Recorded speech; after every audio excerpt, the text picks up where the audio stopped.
Yo, what is up, you beautiful human beings? My name is the Goblin, and in today's video, I'm going to be giving you guys some Season 6 tips, or tips and tricks for Fortnite leading up into Season 6, because Season 6 comes out in about, just a couple of days after I'm making this video, and I really wanted to make this to talk about things to focus on, how to win more, and how to just be a better player going into Season 6, because recently I had a couple of days where I was struggling on the game. I took some time, I went back to my roots, landed tilted a bunch of times, and now I'm feeling pretty confident in my gameplay. This was a gameplay that I got just the other night, but basically a lot has shifted, and in this game players are and the curve of players is constantly getting better. New items are constantly getting added, things are changing going into Season 6, and if you don't know and if you don't take the time to continuously watch tips and tricks videos, and that's why I think this stuff is important, because of the fact that the game is always changing, dude. You know, some tips that I give back in the day on how to land faster, sure, people know that by now, but the meta, the map, everything is changing in this game, and that's why it's important, I think, to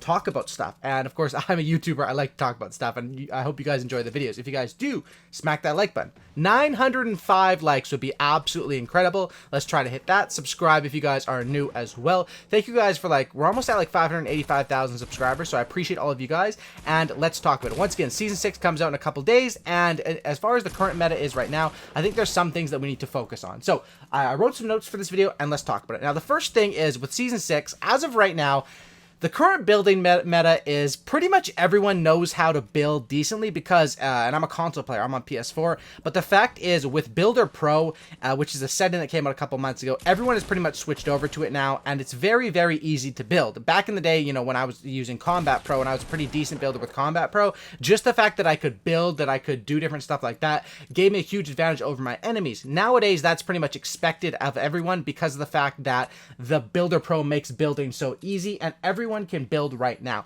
So what you have to do is, it's not enough in this game just to be able to build decently or to build at a decent speed. Right now you have to focus on building yourself and blocking off opponents. Now there's some things in this game going into the Season 6 meta that I think you guys would be interested in. Now there's different ways to counter good builders. Now of course there's stuff in the game that can counter good builders. There is of course the grapple gun, which is absolutely overpowered. I'm expecting this to be nerfed at the start of Season 6, pretty much early in the season, but the grapple gun with the double barrel is just such a monster of a weapon. And basically what you can do with the grapple gun is you can sort of just get height advantage or retake height advantage, and it's a counter to good builders, much like how the jetpack was sort of a counter to good builders, and it was fun at first, but then people started to complain about it. I think the grapple gun is seeing that same thing, and it's going to be interesting if they do what they did to the grapple gun or what they did to the jetpack, vault it. But if not, until the day that the grapple gun is vaulted or nerfed, it is such a good counter to good builders, which you'll run into quite a lot. Another counter of a weapon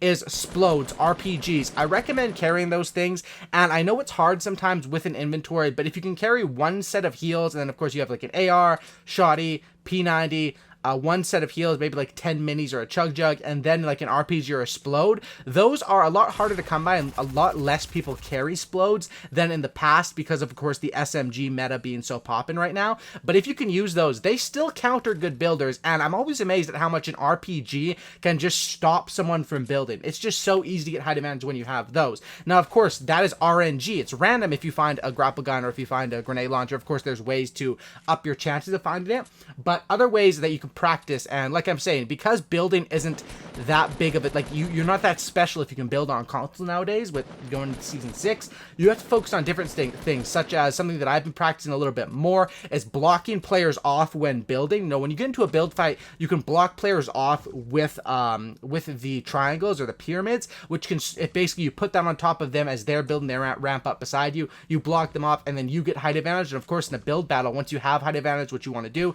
is look down and try to take that fight. Or another way that I've been doing it is instead of blocking them off, is just simply hopping over to their ramp behind them. I do that quite a bit. I think I do it right here in this fight, speaking of good timing. See, I hop in onto his ramp behind him, they're not really expecting it, and then after that you can usually do what you want. Of course I hit him for 8 with the pump there, which Ideally, you're supposed to hit them in the head, but it's all good because I'm able to take my time in this fight, and I think I take my time because I know there's more people around here, and of course I know that I was going up against a good player. Now, next thing is, of course, the building meta has changed, of course, and that's why you have to get good at these things, and that's why playground mode is available to practice this stuff, and which is definitely, you know, of course, that's a temporary mode, so I'd get, you know, whenever that mode is available, get your time in and practice with it.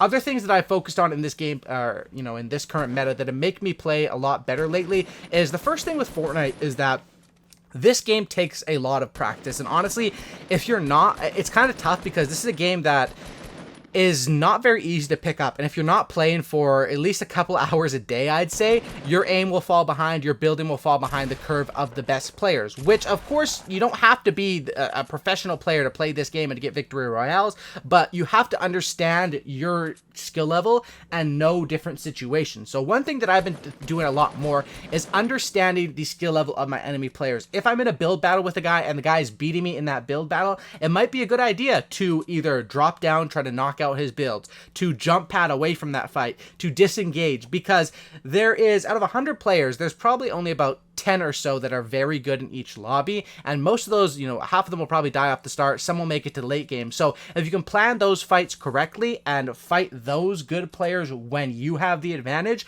of course in this game fighting a bad player, it doesn't matter if they are up in a porta fortress. If you can build, you can, you know, basically destroy bad players in this game, but it's those good players where you will lose fights and where you have to understand your situation and know when it's time to disengage. A lot of the times I would die just because I'm too cocky, and I'll just try to build ramps above my head so they don't get me, and maybe I'll get knocked down, maybe they'll get a shotgun shot on my back, maybe they'll jump on my ramp. A lot of the times that's not the right move, and it is great to play with confidence, but knowing your situation and knowing when it's time, like I always say, offense or defense, knowing when it's time to not just go on defense, but to completely bail, because there's so many ways to do it in this game. Jump pads, bounce pads, grapple guns, porta rifts, porta fortresses, there's so many ways to escape in this game, and people are so mobile that I think that is a major key. Understanding, hey, I'm fighting probably one of the best players in the lobby right now or in this server. I need to take this a little bit more seriously, or maybe disengage. If if you're getting third or fourth party, it might be time to disengage.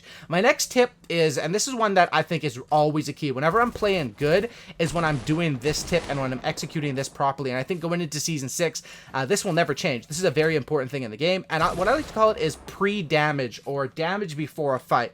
Now, what pre-damage is usually fights just don't take place naturally. You know, sometimes you see a guy, you both build up, and you have a little build battle. Those are natural fights. But a lot of the times in fights, you'll catch a guy who's not looking, you'll third party a fight, you'll catch a guy harvesting a tree or something like that, and it's that pre-damage that you get in which is such a major key. And what I mean by pre-damage is that damage you get in before you move up close to an enemy. Going back on my last point, it is very easy to close the gap and to be mobile in this game nowadays, so you have to make sure that pre-damage is a key. And one key that I like to do is, if you see a guy harvesting or you see a guy standing still, try to line up that first shot and make it a headshot. You know, you're not going to have many opportunities for that, and when it's a free headshot, headshots of course do double damage in this game on pretty much the majority of stuff. On double barrel, they do barely anything extra for a headshot. On heavy shotguns, they do 250 times. But for the majority of guns, it's just double damage. And like I said, with players being better right now, you have to be a lot smarter going into Season 6, and you have to even aim for the head. It's not enough to just hit shots with the pump and spray with the SMG.